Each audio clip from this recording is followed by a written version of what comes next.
Journal du Mercato spécial Europe, c'est parti pour un nouveau numéro que nous débutons avec le dossier Oussema Aouar.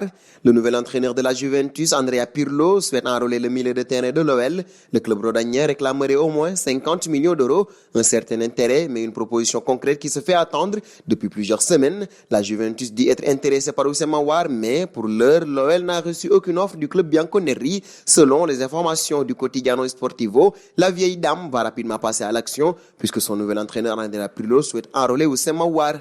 Nous resterons en Italie avec la Juventus toujours. Depuis plusieurs semaines, la formation de la Juve s'est lancée dans une opération dégraissage. Blaise Matuidi et Gonzalo Higuaín ont déjà fait leur valise. Sami Khedira est également poussé vers la sortie, comme nous le révèle Tuttosport. Néanmoins, le milieu de terrain de 33 ans ne souhaite faire aucun cadeau à ses dirigeants. Les bianconeri lui auraient fait une proposition pour résilier son contrat qui se termine en juin 2021. Une offre que l'international allemand a refusée. S'il devait partir, c'est avec l'intégralité de son salaire. Un pas auprès de David Upamecano désormais. Manchester United, le FC Barcelone, le Real Madrid et le Bayern Munich le suivent de près, sous contrat jusqu'en juin 2023 avec le RB Leipzig. Le défenseur central David Upamecano disposerait d'une nouvelle piste. D'après le Sunday Express, l'international tricolore serait dans le viseur de Manchester City, titulaire ce week-end en Coupe d'Allemagne. Le natif d'Evreux ne dispose pas de bonne sortie pour cet été. Néanmoins, les Citizens envisageraient tout de même de tenter leur chance avec une offre de 40 millions d'euros. En cas de refus, le club anglais pourrait monter jusqu'à 50 millions d'euros.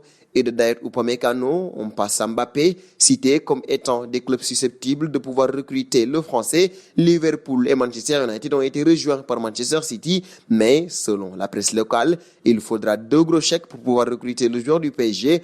Un pour payer son transfert, l'autre pour satisfaire des demandes salariales. C'est ainsi que la somme de 300 millions de livres sterling est évoquée par le Sun comme étant le montant attendu par le PSG pour laisser filer le champion du monde 2018. Côté salaire, Kylian Mbappé voudra profiter de la situation pour obtenir 20 millions de livres sterling sur 5 ans, soit 100 millions d'euros, ce qui porterait le total de l'acquisition à 400 millions de livres, équivalent à 433 millions d'euros au total. Chacun des clubs intéressés devrait toutefois pouvoir amortir cette dépense avec toutes les rentrées d'argent que cela engendrait entre les billets de match, les maillots vendus et les revenus publicitaires au niveau mondial.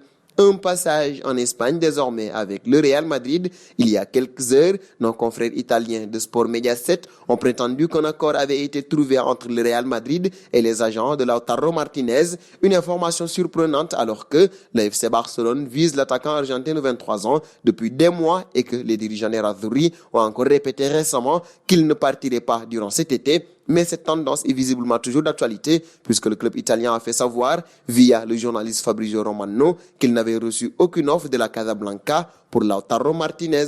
Nous resterons chez les merengues. Manchester United est sur les rangs pour s'attacher les services de Sergio Reguilón, le défenseur du Real Madrid. Le club anglais se trouve en négociation avec la Maison Blanche pour une arrivée du latéral gauche espagnol. Si l'on se réfère au journal Marca, les Red Devils visent un transfert du footballeur de 23 ans lié jusqu'en juin 2023 avec la formation merengue pour un montant estimé à environ 25 millions d'euros. Selon nos confrères, le Real Madrid veut inclure une clause de rachat dans les discussions avec Manchester United. La saison dernière, Sergio Reguilón avait été prêté au FC Séville. En Andalousie, le Madrilène avait participé à 38 matchs sur compétition confondu pour 3 buts et remporté la Ligue Europa après un succès en finale contre l'Inter de Milan, 3-2.